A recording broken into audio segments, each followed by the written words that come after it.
제가 예를 하나 들어볼게요. 우리나라 그 한국 남성의 표준 몸무게가 뭐 맞는지 모르겠어요. 근데 그냥 제가 예를 들려고 좀 쓰는 거니까 뭐 64kg이라고 하겠습니다. 근데 이거는 이제 우리가 뮤값을 추정을 하는 거고 대충 한 64kg 정도 되지 않을까라고 우리가 지금 보는 거고. 근데 이제 이거를 검정을 하고 싶어요. 검정을 하고 싶으면 우리나라 대한민국의 남자의 모든 남성을 다 데리고 와가지고 몸무게를 재보면 제가 정확하겠지만 이제 시간과 노력 등 여러 가지 재반 요건 때문에 그게 쉽지가 않기 때문에 표본을 뽑아서 이거를 조사한다고 말씀을 드렸어요. 그랬더니 이 표본의 몸무게가 62kg이에요. 한 50명 뽑아가지고 500명 뽑아가지고 해봤더니 62kg예요. 그러면 우리가 이런 생각을 들 수가 있잖아요. 62kg가 표본의 평균 몸무게니까 얘는 64가 아니네? 그러니까 우리나라 사람들의 평균 몸무게는 64가 아니라 62네 라고 얘기할 수 있습니까? 그럴 수가 없죠. 이거는 그냥 표본일 뿐이잖아요. 이 표본을 몇 개, 100개든 1000개든 뽑아가지고 이걸 다 조사해보면 모를까. 단 하나의 표본만 가지고서 결론을 내는 거는 맞지 않을 뿐더러 대신 저희는 이 표본의 몸무게와 평균 몸무게와 그리고 분산, 이제 표본의 분산 또는 표준 편차를 알 수가 있기 때문에 그걸 가지고서 과연 비록 표본의 몸무게는 62kg이지만 모집단의 평균 몸무게가 64kg라고 얘기하는 게 통계적으로 의미가 있는 거냐 없는 거냐라는 거를 우리가 보고 싶은 거예요. 근데 그거를 소위 얘기해서 겐또로 뗄 수는 없잖아요. 우리가 살면서. 근데 수학이라는 막강한 이 통계 툴을 이용해서 우리가 그거를 검증을 할 수 있어요. 그래서 통계적으로 유의하다라고 제가 앞에서 말씀을 드렸었잖아요. 유의한데 걔는 통계적으로서 의미를 가지고 있다라는 의미예요. 그 통계적인 분석을 어떻게 하느냐에 대해서 오늘 저와 여러분이 공부를 해볼 겁니다. 그래서 제가 지금 하나씩 말씀을 드릴게요. 모평균의 검정. 말씀드렸죠? 조금 아까 그 대한민국 남자들 평균 몸무게 64kg하고 생각하는데 그게 맞냐, 틀리냐를 가지고서 검증을 하고 싶을 때 평균이 뮤이고 분산이 시그마 스퀘어인 정규 분포에서 얘네의 표본을 얻는 거죠. 그리고 알려진 평균과 다르다고 생각할 때 사용을 하는 거예요. 64kg, 62kg. 지금 다 여기 안에 나와 있는 이 개념들을 예로 한번 설명을 드려본 거고요.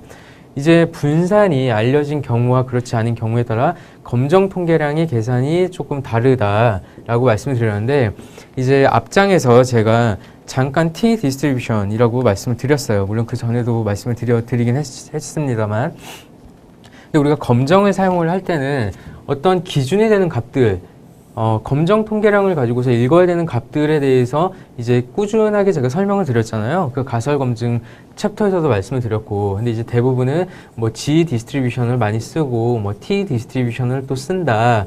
이제 이렇게 말씀을 드렸는데, 그럼 과연 언제 G 분포를 쓰고, 언제 T 분포를 쓰느냐. 이게 우리의 핵심이에요. 이거를 처음에 공부를 할 때는 되게 많이 헷갈려 하세요. 근데 이게 어려운 게 아니고, 핵심은 두 가지의 요인이에요. 바로 분산, 분산을 우리가 모집단의 분산을 아느냐 그리고 표본수가 얼마나 되느냐 이제 표본수 표본수가 얼마가 되느냐 요 두 개가 제일 중요해요. 이거 파란색 글씨가 좀 잘 안 보이시는 것 같은데 제가 그냥 빨간색 글씨로 말씀을 드릴게요. 네, 그러면은 제가 지금 방금 그 표본의 분산과 표본의 크기를 말씀을 드렸는데 이렇게 매트릭스로 짜볼 수가 있어요. 근데 요거는 제가 이제 뭐 하나하나씩 말씀드리겠지만 이거는 굉장히 중요하거든요.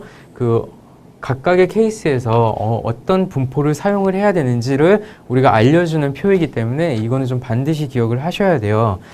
이제 왜 G 디스트리뷰션, T 디스트리뷰션 이런 걸 나누냐면 이거를 보다 정확하게 검증을 하기 위해서 그래요. 지난 시간에도 말씀을 드렸지만 G 디스트리뷰션보다는 T 디스트리뷰션이 조금 더 뭉툭하거든요. 그러면은 좀 더 보수적인 결과가 나오기 때문에 우리가 보수적으로 검증을 해봐야 할 때 우리가 T 테스트를 많이 쓰는 거고요. 근데 지금 모 분산을 알 때와 모를 때, 일단 요 케이스를 생각을 해볼게요. 자, 모 분산을 알아요.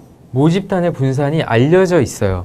현실 세계에서 이런 게 많지는 않습니다만은 알려져 있다고 해볼게요. 그러면은 표본 크기가 많든 적든지 간에 무조건 G-테스트를 사용을 합니다.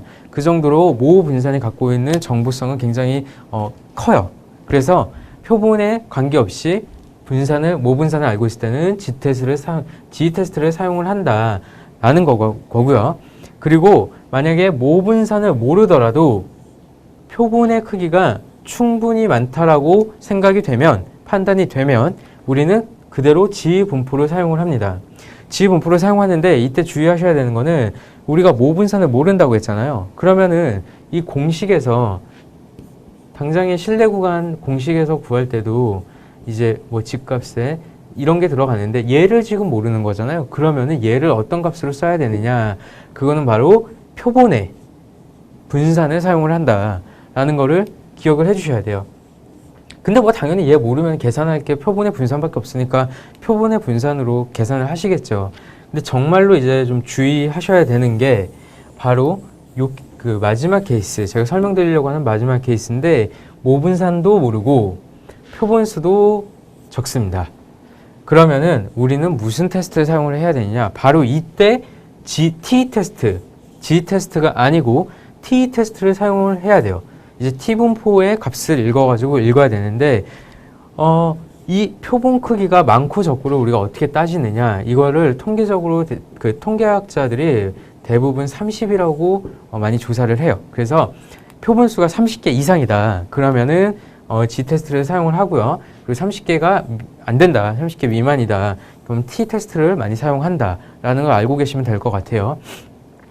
정보가 그러니까 오차한계가 제가 전 시간에 n이 늘어나면 오차한계가 줄어든다고 그랬잖아요. 그래서 이제 n이 크면 클수록 오차가 줄어든다는데 그게 여기서도 똑같아요. 표본의 크기가 적기 때문에 우리는 조금 더 뭉툭한 분포의 그래프를 써서 보수적으로 해석을 하는 거예요. 그 개념이 여기에도 그대로 들어간다고 보시면 되는 거고요.